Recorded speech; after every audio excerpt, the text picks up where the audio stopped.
Hello everyone, thanks for joining. In this session, we'll be talking about walking through identifying and drilling into a slowdown in MongoDB and what are all the different reasons behind that and how you can overcome them.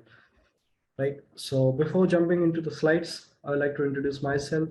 My name is Divyanshu Soni and I'm from Noida, India. Before jumping into the slides, I would like to introduce myself. My name is Divyanshu Soni, and I'm working with Percona in managed services since last couple of years. And I have like overall 5.5 years of experience, primarily as a MongoDB database engineer. So I hope this session will be helpful for you to overcome those issues which you might face in your database. So this is how our agenda will look like. We'll be going through each topic one after another so that you will be stay connected what are we going to discuss in the remaining slides and the entire sessions. So the agenda will start with always follow proper and systematic approach while initiating your troubleshooting. This is mainly important to save precious amount of time if you are encountered some critical issues in your database and you have to directly jump into it. And in order to fix it, you will sometimes have very minimum amount of time to spend, directly you need to fix the problem. So always follow a proper and systematic approach, in order to find out the exact issues. So we'll be taking a look on how to do that one by one later in the slides. The next is reasons behind slowdown and performance issues. What could be the reasons behind them? And do not get confused between the root cause and symptoms. This is an important one where people tends to get confused by the symptoms, and they actually think that this is the root cause, which is eventually is not, right? So, and the next we'll be exploring a few PMM dashboards, Percona Monitoring and Management dashboards, which is our open source monitoring tool to help identify the different areas where the issues could arise, and it basically helps you out to find out the exact issues. And we'll also be exploring query analytics as well in order to find some culprit queries, which is part of your workload, which might have contributed to this a particular issue, right? And the next is always plan ahead of time. That is need for scalability, which is also important factor, because you don't want to jump into a situation wherein you are kind of stuck, right? You already hit the saturation. You have already the saturation point of your available cluster resources. Then uh, it's always takes time to upscale. It cannot just you cannot just go ahead and upscale your entire database. It's not happening in that way. So it takes time, and time is also precious if you're facing a critical issues, right?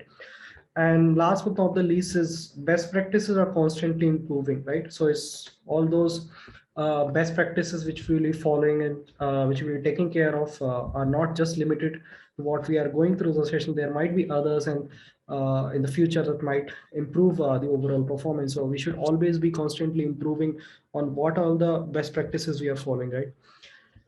And these are all the key points which we'll be taking a look that will eventually be helpful in order to find out the culprits and find out the actual issues and actual reasons behind that Solana software database. So the first one is the unoptimized workload. And by unoptimized workload, I meant to say that, let's say, if you have developed some kind of a services, and without even performing a load test on top of that, you have directly deployed in the production. You are not aware of how your production cluster will behave if you actually deployed them directly on top of that cluster, right? So that could potentially result in the operations which are hitting from the client to the database server, requesting a lot of data, which in actuality, which in actual the server is not able to handle, right? So this is one of the reason. Another is, let's say in the same deployment, you have lots of aggregations queries running concurrently, which is obviously an expensive operation. If they are not optimized on top of that, it will eventually add more bottlenecks for you, right? Another thing are the collection scan. If you have a lot of collection scan coming up, they will eventually create a lot of disk issues, right? And the next is burst in connection, right? If there are lot of connection gets opened against your database, that also contribute into that issues. So you need to take care of looking into what are all the unused or idle connections that are being established. So try to get rid of them if at all possible to save some resources. And taking a look in those things in the latest size in depth, so we'll get an idea for that. Not using connection pooling, let's say if you're directly establishing new connection altogether, that also adds an overhead for your database to serve those new incoming requests, right, for every connections. The last is the pin cursors or uncommitted transactions.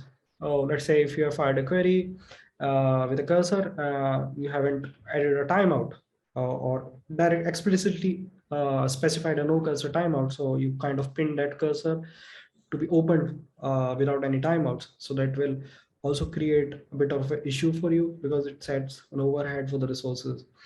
And uncommitted transaction as well, like if you open a transaction, if you haven't aborted it or committed it, it will holds a lock for that particular amount of records, right?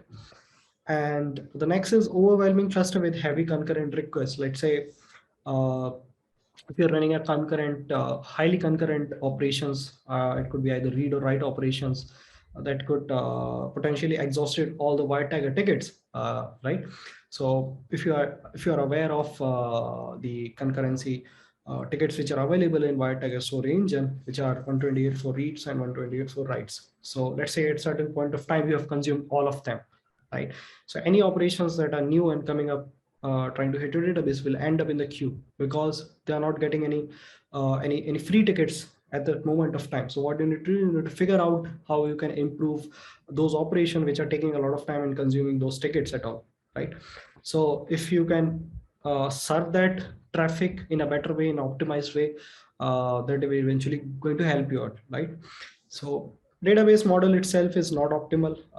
What it does means is, let's say, if you have embedded structure of database model, even though MongoDB is schemaless, but still you have to take care of sometimes designing your document model, how it looks like based on your query patterns, right? So let's say if you have embedded model of documents, right? Uh, Large array fields, right? So what happens, let's say if you are doing a lot of updates, if you, and at the same time, if you have a large arrays in your documents, so for each and every update, that particular array which is going to be updated has to be, has to be stored in a form of document while the update is going on, and then later once the update is finished, that has to be reverted back to the original state after you inserted a few more values into your arrays, right? And another thing is, let's say if you have in the same document structure, you are basically looking to carry few certain fields uh, and not the array one. But unless you are not projecting out that particular array field, you will be getting the entire document as a result set unnecessarily. So that also becomes your part of your working set, right? So you don't want to use that. You don't want to run into those kind of issues where unnecessarily utilizing your resources. The next is nested data and documents are rarely accessed but still become part of it. Working set, that's what I said just now. And the last but not least is hitting large document size or limit of 16 MB. Let's say initially you have multiple array fields and multiple nested documents, and then later in the near future you went to an issue wherein you cannot update that particular document wherein you have already reached the certain limit of 16 MB. Then you have to remodel your entire database because you have to now split those documents so that new fields can be stored in that, right? Now, where to look for all these things? You can take a look in a current of what, so that's happening in the real time. So you can take a look what exactly happening if there is any operation which is waiting for the lock and which is running from a certain period of time, let's say in few milliseconds or taking more than a minute or some kind of a thing. So for a short-term solution, if you can try to kill those operations, if that are not hampering your business, then it should be fine. But for a long-term solution, you have to think why they are taking so much time to execute, right? Because eventually that's what I've said in the previous slides, that uh, it will create an issue for your concurrencies, right? So remaining operation will end up in the queue if the already existing operations are running very slow. The next is server status. So in this particular server status command, you can look for why target tickets utilization. That's what I said. Also, if there are no tickets utilization, that means that your queue will start to increase, right? If the entire 128 tickets for the read and writes will be exhausted, right? So you need to take care of that. But end goal would be to optimize your workload. If it is not optimized, we would directly deploy some kind of new services. So eventually you will start seeing increase in queue, increase in connections, right? Because the previous connection was not able to serve the request fully back to the client. Next is metrics. So you can like see how many operations are currently running on, right? And if there are, you can look for the op counters as well, like how many inserts, updates, and deletes and finds are currently active against your database, right? In the metrics, you can see the cursors of entire things about cursor, like if there are any pinned cursors, right? All sort of things. And the next is PMM dashboard. So this is very handy if you have gone through PMM earlier. So there are several dashboards available which will eventually help out to find out the exact issue at a certain point of time, right? And in order to review our workload, review our cluster performance over the period of time. So we'll be going through all these dashboards one by one in depth in a bit. And the next point is hitting resources bottleneck, which basically means that you have completely exhausted all the resources available for your server. And by resources, I meant to say that the amount of CPU available, CPU cores available, the amount of memory available for your server, the kind of a disk available, the disk IO available for your server, right? So all those things, if you have utilized, then eventually you will start seeing a significant drop in your database performance. So there could be many reasons behind hitting those bottlenecks. So there could be different trends, right? If you are seeing a sudden spike that maybe spiked on a certain point of time each and every day, then you can need to find out that certain point of time and find out what all the offending operations running at the same time. And if it's continuously growing over the period of time, that you know that there is a certain issue that is might be happening. So depends on what kind of a trend is happening in your matrices. Based on that, you need to take certain actions, right? So anyways, behind the spikes in CPU utilization, the majority of the times, the issue could be the culprit queries. The queries which are executing against database are not at all indexed, right? And they are doing a heavy collection scan. They are doing a lot of sorting, and they are doing a lot of aggregations, right? So this because the CPU has most of the times has just one work has to do once it gets documents from the disk, if it's not served from the cache layer, right? It needs to bring the document from the disk back to the cache and needs to perform a lot of compression, decompression as well, right? So a lot of computation resources will be required for that. And let's say if you're doing heavy sorting, it has to sort all those results before actually sending back to the client. And another important thing is, let's say if you have an aggregation pipeline stage that is unwind as on a large scale of array, right? Same with the lookups. If you're performing a lot of lookups, and if you have hitting too many connections at the same time, right, that will contribute to that certain issue of CPU utilization. Another thing is disk latency, which is also important, which I personally found out that it's a bit overlooked most of the times.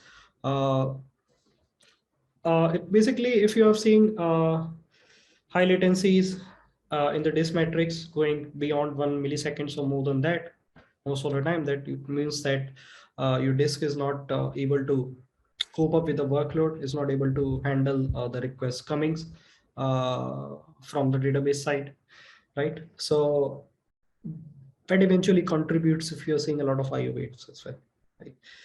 And the next is high disk IO utilization. let's say if you have certain amount of IOPS available for the data disk, which you have been using for the MongoDB.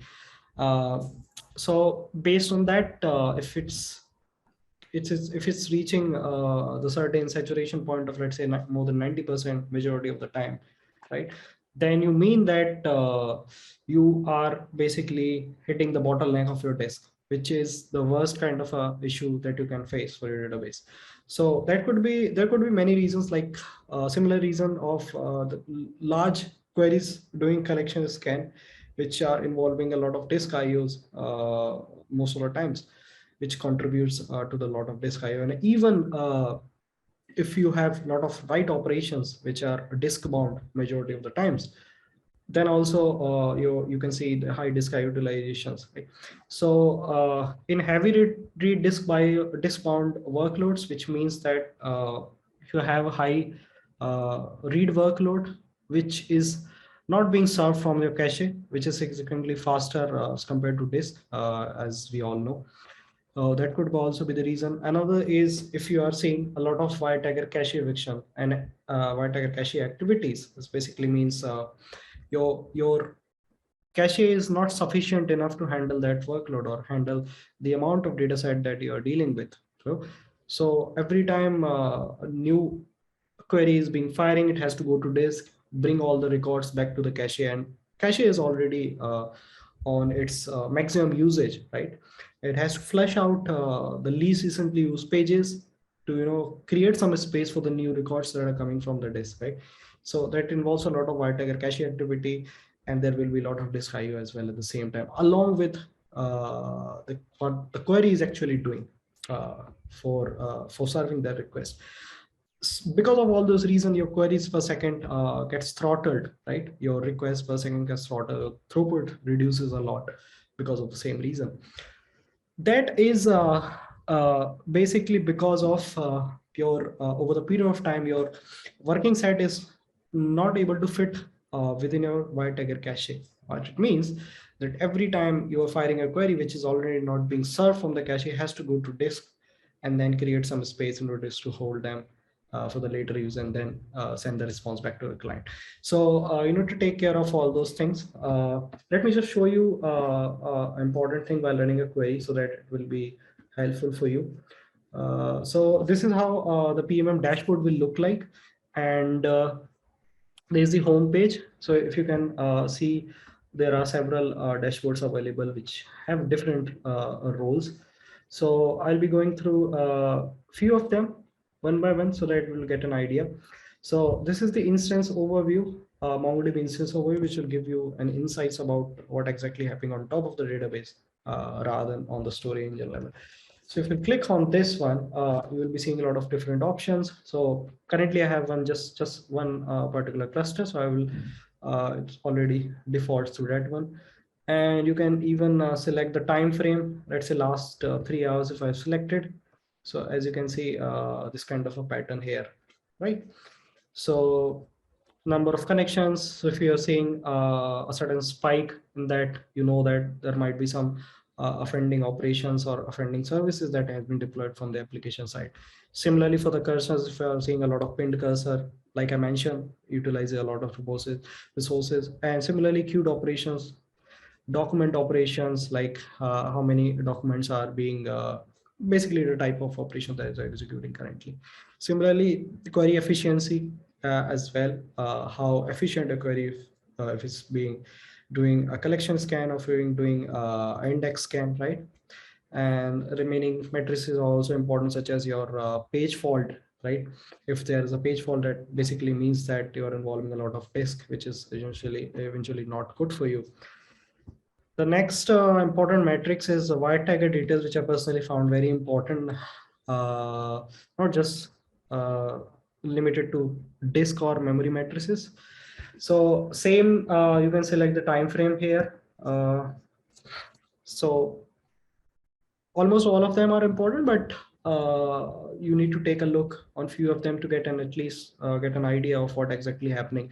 So as you can see, a wire-taker cache activity, basically means that how the wire-taker cache is being performed currently, whether it's serving requests directly from the cache or it's basically reading out from the disk or reading from the disk and writing back to the disk, right? So what type of operation your wire-taker currently is doing. And wire-taker block activities means that how much amount of data is being read from the cache directly. So no disk is involved here, and how much amount of data is currently writing back to the disk, right? Sessions here, how many sessions are being currently established, and the concurrency tickets available. This is also important. So if it drops at a point of 0 or even 1, it means no tickets are available to serve your incoming request. Similarly, queued operations, wire-taker cache evictions. And this is also an important one. If you're seeing a lot of cache evictions, it basically means that you have starting building a lot of cache pressure, right? Means that your wire-taker cache is not sufficient to hold that much amount of data which you are querying, right? So it has to create some room, evict the least recently used pages, to at least hold the new pages that are coming back from Redis due to new queries, right? So this is the checkpoint time. If you are seeing a longer checkpoint time, this basically means that your disk is not performing as expected, because it's already utilized because of other operations. Similarly, here wire-taker cache pages, it means that what type of pages you have. These are total pages, right? Because of already the cache is already warmed because of several queries which I ran in the backend. And another legend is, you can see, is dirty pages. So basically the pages which are being modified into the cache because of write operation are yet to be written to the disk. So all those pages are currently lying inside the cache until the next checkpoint comes up and flushes them to the respective data files location. This is the cache activity which I was mentioning. So there is a certain soft and hard level in wire-taker cache uses. So the first is 80% overall cache utilization. So if it reaches, if it needs to grow beyond 80% of the maximum configured cache size, then it will start evicting least recently pages, right? If you can see here. So it start evicting a lot of recently pages to create some room for the new pages coming up.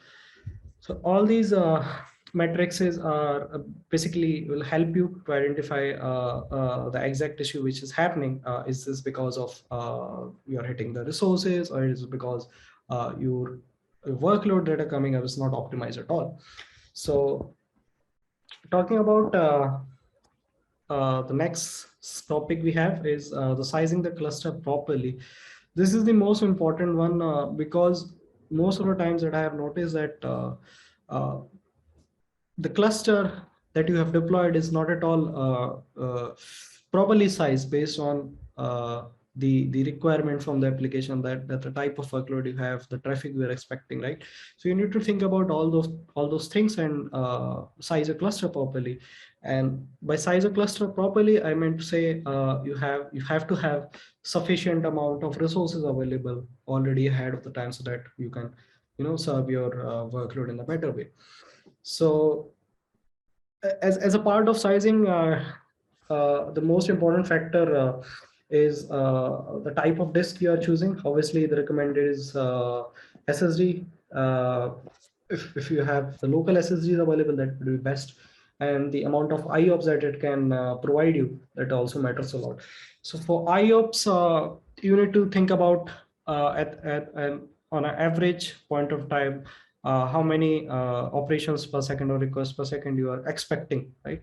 And how many connections as well. So let's say as a thumb of rule, on an average, I would say the number of IOPS needed per write operation is basically 1 plus the number of indexes being affected. So let's say in a particular collection, if you have 10 indexes and all of them are being affected for that single write operation, because all those relevant entries has to be updated in the binary tree structure of index, right? So it means that 1 plus 10 means for one write operation, you have to use 11 IOPS, at the same time. So you can imagine if you have if you have write intensive workload of 1,000 queries per second, 1,000 inserts, update, deletes per second, whatever, you are going to use 1,000 multiplied by 11 IOPS, right? And apart from that, for remaining operations as well, like for checkpointing, for maintaining the connections, right, IOPS will also be needed. So you have to you know you have to deploy a cluster with a sufficient amount of IOPS, right? And same for the read source file. It basically means like based on how much the documents you are returning per second, the significant amount of IOs being used for that as well. Those IOs will not be used if the query is direct. Queries results are directly fetched from the cache itself. If it's hitting the disk directly, then eventually it's going to use the IO. So that's same, right? Same like memory needed. Like how would you calculate the memory? This is also an important one. This is basically in memory scenarios, you need to think about how much is your working set, right? So on a rough note, working set is basically the amount of the active data set, the part of a data set which is active that you are frequently accessing is basically a part of your working set, right? So let's say you have 4 years of worth of data stored in a cluster, but eventually you're going to access around let's say a couple of months or maybe 1 month worth of data, right? And I'm assuming that all those are indexed properly so that you don't have to scan all those 4 years of worth of records. So now if you know that you're going to access only 1 or 2 months from the current point of time, all those records at any given point of time, right? So what you can do, you can find out the rough amount of records and then get an idea, because you need to find out the average object type. Let's say in our case, I'm dealing with uh, records of worth a week, let's say 100 million, with average object size of 1 KB and 5 relevance indexes of 5 GB, right? So because indexes size, the relevant indexes size are also part of a working set. So that gives me around 100 GB of working set. Now, entire working set has to fit in the memory so that I can avoid any unnecessary involvement of disk, because this is already being used for other operations, right? So I don't want to serve any requests from the disk. I can directly serve from the cache itself, which is very much faster compared to disk. So for that, since the soft limit is 80%, I can safe to say that I should be having around 125 GB of wire cache configured, right? So at any given point of time, the entire working set can remain entirely in the wire cache. So accordingly, at least I should be having the server of at least 200 GB, right? To have the default cache configuration. I would say at least 200 hours written here, but that could be like 200 or 250 GB at least you should be having. And let me show you with an example by firing a query in the background so that you know how it behaves. So I am basically going to, let me give you a moment. I will just quickly.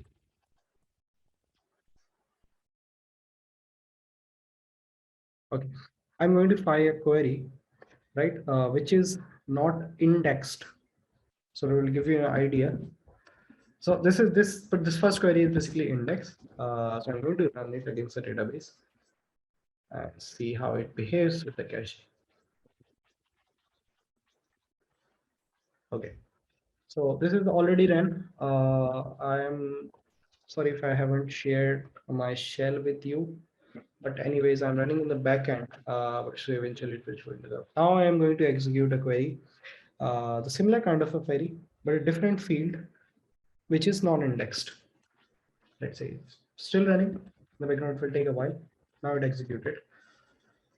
Okay, now you can see here what is going on 1 second graph. Let me just select last 5 minutes. So you can see here, see, the first query was indexed, like I said. So you can see the internet transactions there was spiked up a lot to serve that query. Similarly here, as you can see here, it's saying read into from the disk is not significant because most of the query result set was served directly from the cache. Now here, if you can see, it has to read a lot of data, which basically tells you that it has to read a lot of records from the tickets directly because of the call scan operation, right? Since it doesn't have any index. Similarly here, it has to first bring the documents back to the cache, then serve the read operations, right? Similarly here, if as you can see, there was no cache evictions for the index query, but for the non-index query, cache eviction has to happen of around 20 pages, right, per second, which means that your cache was already utilized. Now for the second query, which was non-index, the result set was not existing in the already warmed up cache. It has to go to this, fetch those records. Since the cache was already utilized 80%, it has to create some room and store. So while creating the room, it has to evict a lot of pages. That's why the spike you are seeing here, right? Remaining is not significant, which are not directly related to that. This one is quite important. As you can see, this is saying scanned. This basically means that you're serving directly from the index. However, this one is scanned object, which means you're not serving directly from the index. It has to serve it has to go to the disk to return those documents back to you. And as you can see, the spike here as well. And in the node summary, as you can see, the CPU is significantly low because the data set was not sufficient. I mean, to say the data is not large enough. It was around 1.5 million documents, so it should be normal in majority of the cases.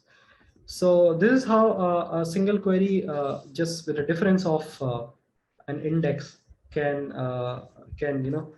put a lot of pressure onto your cache. So imagine if you are doing a lot of queries, similar queries concurrently on database, what could be the impact behind that? Now, let me, okay.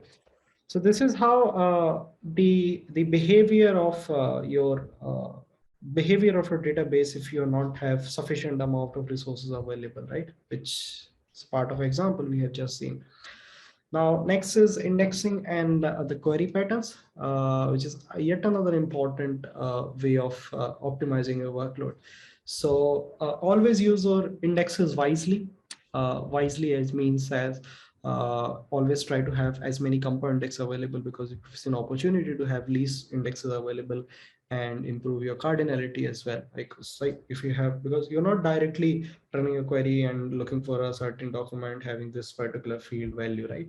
You will be doing a lot of queries like find this document, sort in it this way, and maybe doing a lot of aggregations. So that involves multiple fields. So always have a compound index that in a proper manner, that have created in proper manner, that we'll be going to discuss in the next point. So always use your indexes wisely, right? And follow the ESR thumb rule, which basically stand for equality, uh, sort and range, so that in your particular query, if you know, if you have multiple queries in your, if you have multiple fields in a query, create an index in such a way that all those fields which are doing equality in your query has to be in the beginning of the index, right? And then comes the sort part. So if a particular field is doing a sort in your query, put it after the equality, and at the end put it the range one. Okay, this is the thumb rule if you're creating a compound index to serve your queries. Other if not, then you will run out of a lot of in-memory sort, blocking sort issues eventually if you are not following the correct order, right? Analyze and get rid of unused and redundant indexes, which means that you need to, over the period of time, you need to look how your indexes are being utilized, and if there are redundant indexes exist, means duplicate indexes exist, get rid of them. But at the same time, make sure that you have sufficient amount of uptime available, and what type of application read logic has been applied. For example, let's say if you're taking a look into your primary, but your application is reading from the secondaries. So always make sure that you are taking a look on all those nodes at the same time and then coming to a conclusion. Why I'm saying that? Because for every write operation, for the read operation, having indexes is fine. But for the write operation, it comes as a trade-off, because for every write operations, all those relevant indexes has to be updated accordingly, right? That adds a lot of overhead for you. I will show you while firing a query in the backend so that you will get an idea how you can see the drop in the throughput. So this is the command you can run and look for the accesses.ops if it's equal to 0. And always make sure that you have sufficient amount of server uptime. It's not something like that you have restarted a server an hour ago. Obviously, there are high chances that you are seeing this particular document in your return, this particular field return document in index side 0. So if you have sufficient amount of uptime, let's say over a month, something like this, then you can finally conclude that, okay, the indexes are not being used. So then go ahead and plan dropping them. Redundant indexes basically means that, let's say in our second case, these are basically very simple examples. So to give you an idea, let's say you have two indexes. The first one is single field, another is compound indexes. So if you can look closely, any query which are doing equality against a field will anyways be going to use the compound index, right, by the optimizer most of the time. So having a single field index on a is kind of a wastage. It's duplicate if compared with that compound index exists. Had it been B and A, order had been different, it's not suffix, then you can have it. But in our case, you can just go ahead and remove such indexes, such single field indexes. And while aggregations always use match stage as early as possible ahead of all those stages so that you can filter out those required and use the prefixes as an equality of any indexes existing in your collection, right? Avoid doing avoid using allowed disk use unless your stages in your pipeline gets hit with 100 MB certain limit of your memory, right? So avoid doing that because disk is anyway slow as compared to memory. If anyways you have to use it, it might be that either your query is not optimized, or if you are dealing with large amount of data. For that, always optimize your workload. Use batches to do your all those operations. Write performance while doing heavy write, use bulk write in unordered manner, especially in sharded cluster. Why it is important? Because sharded clusters are distributed, right? So if you are doing order as false, always use bulk write first of all. And if you're using bulk write, always use order false, especially in sharded clusters, so that your writes are not at all be used in a sequential manner. They can parallelly execute in all those shards, since because of distributed nature of sharded cluster, to get a better performance out of it. Write concern similarly, as much as possible, reduce the levels of write concern to get the most performant out of your database, because anyways that's how write concern works internally. It has to wait for acknowledgement for all the secondaries. That creates a lot of latencies if you have slow networks or maybe slow response in secondary at the same time. So as it's obvious that for the data integrity purposes, that not always be optimal for your business logic, but at all possible, reduce the write concern levels. Next is workload distribution and scaling. This is also important, like how you can scale your workload, how you can distribute your workload. So the first is replica site configuration. Whenever possible, use secondaries for the reads and offload a primary. If your business logic allows to read a bit of stale data at a certain point of time, that is fine. So use secondary preferred, not always secondary. So this is how you can overcome a bit of workload from the primary. Next is write concern that I have mentioned just before. Always keep same resources, so the cluster nodes. This is also important. I've seen a lot of scenarios wherein the clusters are misconfigured in such a way that few of the nodes are not having the same amount of resources. What then happens if a failover happens? If they will become primary, then entirely your throughput will reduce, right? You cannot serve similar traffic at the same time. Uh, it can be avoided by there are certain cases where you can have them in a low priority so that they cannot become primary. But if you don't have, you have default voting and default primary is still having less resources compared to other nodes, this is not good to have. So always have same resources.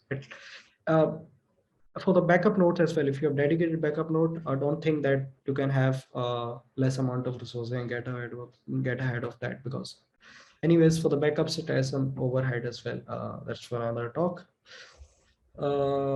Adding more resources, vertical scaling. So resources you can add in a couple of manner, which is your vertical and horizontal scaling.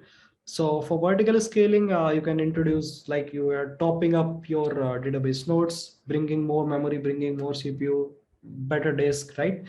That is going to help you for a certain point of time until that single, because in a replica set only one node is responsible to serve the right replica. But until you reach that point wherein you feel that adding more resources is not helping you, definitely you have to have to introduce a sharding into database. So if you're not aware of sharding, it's basically distributing your entire working set into different piece of machines, right? So all those machines hold a portion of your data at the same time, right? So, and if you are implementing sharding, there are certain points you need to consider, such as if you are choosing a shard key in order to distribute data, choose it wisely. Wisely as in it will help you to evenly distribute your data, evenly distribute a workload. For example, it has to be high cardinality so that you can evenly distribute your data across all the shards which you have. You cannot have hot shards one at a time that would end up serving all the workload because of the bad shard key. You cannot have that, right? Same as the frequency, how much frequent your queries involve the shard key, that also contributes a lot. And if you're creating a shard key, always try to have a compound shard key for the same way where we are creating the compound indexes as well. In order to increase your cardinality overall for that particular shard key that you are creating. Now, based on your workload, based on your business requirement, you can have different kind of a sharding, range sharding, hash sharding, and zone sharding, right? So just try to identify the workload and the business requirement. Based on that only, create these type of a sharding, right? Always include shard key in a query so that you can improve the workload in a better manner, so that whatever the piece of data you are trying to fetch should not be scatter gather here, right? It can directly go ahead and hit that particular shard where the exact data is located, and you can get directly from there, right? Create compound shard key, which I mentioned earlier. And this is a bit of an important one, the balancer window and chunks distribution. So let's say if you are very busy traffic most of the time of the day, and in the night, let's say there is significant drop in the traffic. So what you can do, you can enable your balancer window at that point of time, so that all those balancing operation can happen during that time, which can which can help you to reduce additional overhead which might have created for the remaining time of the day while doing all sort of balancing works. But there is a certain trade-off, because let's say if you have very high redundancy workload and that particular amount of window is not sufficient enough for you, then you will end up with the same issue. So try to find out that point of time where you can significantly define a balancer window. Next is chunks distribution. So as we all know that how the balancer works is basically until the certain migration thresholds, all the chunks are being equally distributed across all those shards which you have in your sharded cluster. But in a certain cases, let's say if you are running a large set of purging of your records, that might have resulted in deleting majority portion of the data from specific shards. Remaining shards were kind of ineffective, right? So what then happened, those chunks will still be there, but portion of the data will be removed because of purging activity. Now the balancer sees that the number of chunks remains the same, but in reality, the amount of data is now located onto the shard is less compared to where the purge didn't happen at all, right? So always try to do some kind of a calculation based on that and try to split the chunks in such a way that you will get an end result of equal amount of data distribution across all the shards, right? So the next is tuning the workload, basically tuning your queries, how you can tune them. So now how are you going to find them? Because you cannot get everything in the logs or in the profiler. So you have to compile everything and get all those queries which are offending in your database.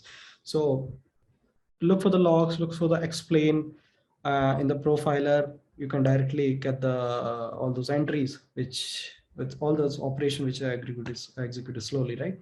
So look for all those stages in execution steps. Avoid call scan and in memory sort like sort key generator, sort merge. All those execution stages has to be avoided at all because they will add an overhead for resources. So most of the time it has to be, or almost all of the time it has to be IX scan, right? Based on that, you can optimize your query. And the ratio of total keys examined or total document examined has not be more than one almost every time.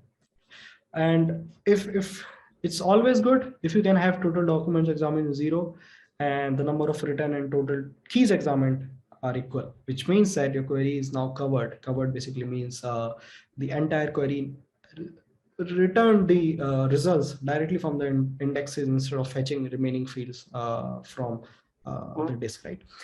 So always follow ESR approach. Like I said, always keep equality in the beginning of compound index followed by sort and range. Like for this particular query, this particular index will work. If you can see on cuisine, I was doing equality, so I can keep cuisine at the beginning of the index, then stars because I'm doing this sorting on the stars, right?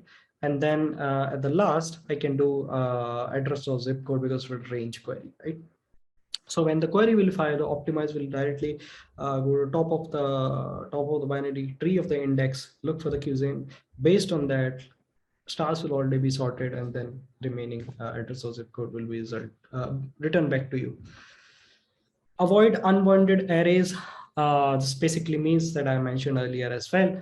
If you have large arrays in your documents, what happens for every update operations, temporarily those arrays has to be stored as a document until that update operation succeeds with the new added values in that. Regex operations as well, like if you have created an index on a string field and then you are running regular expression. So what happens, that index will only helpful for you if you are using a wildcard, so that beginning of the prefix of those string are matching, so that based on that it can identify the relevant document. But if you're using a wildcard in the middle of the string or at the end of the string, the index will not be helpful for you. So there are certain ways to improve that as well. So keep in mind that. Okay, this is all about from my session. If you have any questions, you can directly reach out to forums.percona.com or you can directly DM me into the below addresses of my profile. Okay, I'll stop sharing my screen. Happy to have you all in the session. I hope to see you in the next one. Bye-bye.